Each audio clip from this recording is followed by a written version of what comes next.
Products are shown for demonstration purposes only. The AHA does not endorse or recommend any specific manufacturer or product.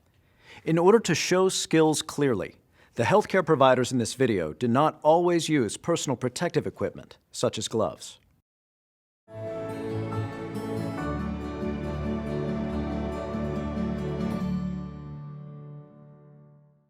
Cardiovascular disease strikes men and women in every nation around the world. From sudden cardiac arrest to the disabling effects of acute coronary syndromes and acute ischemic stroke, cardiovascular disease remains a leading cause of disability and death in many parts of the world. Cardiac arrest occurs in both men and women without warning, or within just a few minutes after symptoms appear. According to most recent statistics, in the United States alone, over 500,000 people suffer from cardiac arrest in just 1 year. On average, only 11% survive. We can improve those numbers. In U.S. cities where healthcare providers make the effort to train and measure their performance with the specific intent of improving performance in the real world, survival rates can be as high as 75%. Understanding and activating the systems of care developed by the American Heart Association is crucial to that success rate. Even more important, fulfilling your role as a member of a high-performance team, focusing on timing, quality, coordination, and administration is the linchpin to providing high-quality emergency cardiovascular care. What you do matters. What you learn can save lives.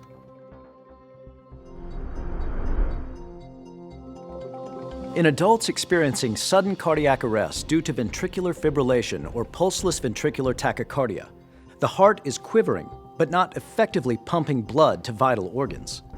These patients have a much higher survival rate if they receive immediate chest compressions and early defibrillation. Shocking.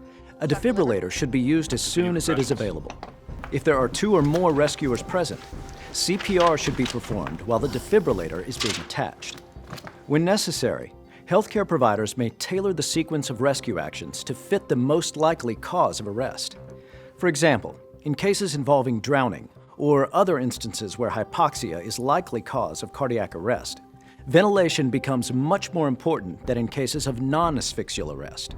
The American Heart Association continues to place a strong emphasis on high-quality CPR. Recent statistics, however, indicate that CPR provided by healthcare providers is often inadequate. To help address this problem, AHA requires the use of audio-visual feedback and prompt devices during training practice and testing, and highly recommends the use during real emergencies for real-time monitoring of CPR quality. So, what is high-quality CPR? First, it is indicated by a rate of 100 to 120 chest compressions per minute, a compression depth of at least 2 inches in adults, allowing complete chest recoil after each compression, chest compression fraction at least 60%, but ideally greater than 80%, avoiding excessive ventilation. Scientific studies continue to link high-quality CPR to return of spontaneous circulation, or ROSC, and to improved survival. High-quality chest compressions maintain blood flow to vital organs, especially to the heart. One way to measure the effectiveness of chest compressions is to monitor coronary perfusion pressure. Coronary perfusion pressure during CPR must reach 15 millimeters of mercury to potentially achieve ROSC. As chest compressions begin, it takes several compressions to raise the coronary perfusion pressure to a level adequate to supply blood to the heart. The higher the coronary perfusion pressure during CPR, the higher the chances of survival for patients. When healthcare providers interrupt chest compressions, coronary perfusion pressure decreases dramatically and remains very low until compressions are resumed. A reasonable surrogate for coronary perfusion pressure is arterial relaxation or diastolic pressure. However, because coronary perfusion pressure or arterial diastolic pressure measurements are not readily available during a resuscitation attempt, healthcare providers can monitor CPR quality with waveform capnography using an advanced airway in place or a bag mask device. An end-tidal CO2 reading of less than 10 millimeters of mercury suggests that achieving ROSC is unlikely. Providers should improve CPR quality by optimizing chest compressions. To perform high-quality chest compressions, healthcare providers should push hard and push fast. Push hard means the provider should compress the chest to a depth of at least 2 inches. The chest should completely recoil after each compression. If it does not, coronary perfusion will remain low. Push fast means to compress the chest at a rate of 100 to 120 compressions per minute. Chest compression rate is directly linked to improved ROSC and survival rates.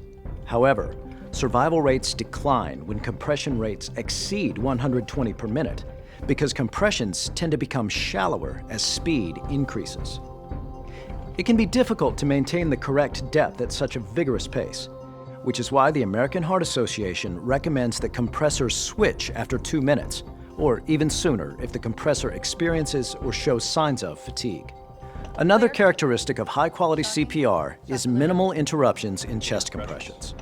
Studies demonstrate that healthcare providers interrupt compressions far too often and for too long, in some cases spending 25 to 50% of a resuscitation attempt without delivering chest compressions.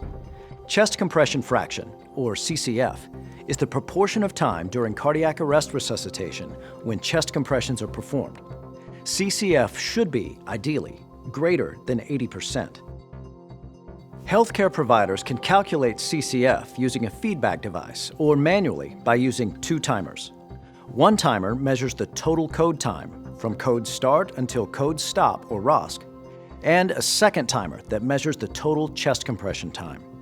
Each time chest compressions are stopped, the timer is stopped. The timer would resume when chest compressions are resumed.